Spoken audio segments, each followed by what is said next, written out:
ခလေးကစာကိုကြောက်တယ်ဆိုတာဟုတ်ပါမလားကျမမိတ်ဆွေတယောက်ကကျမကိုလာပြီးတော့မေးရဲ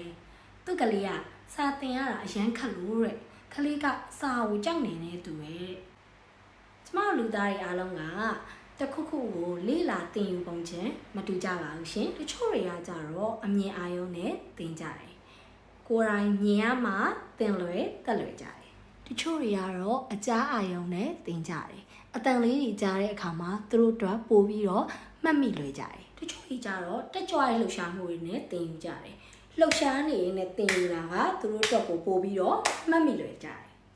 တချို့တွေကြတော့အရေးအဖက်နဲ့သင်ယူကြတယ်ကိုယ်တိုင်ရေးလိုက်တော့မှပဲသူတို့ရဲ့မှတ်ဉာဏ်တွေကပို့ပြီးကောင်းပြီးတော့သင်လွယ်တက်လွယ်ကြရရှင်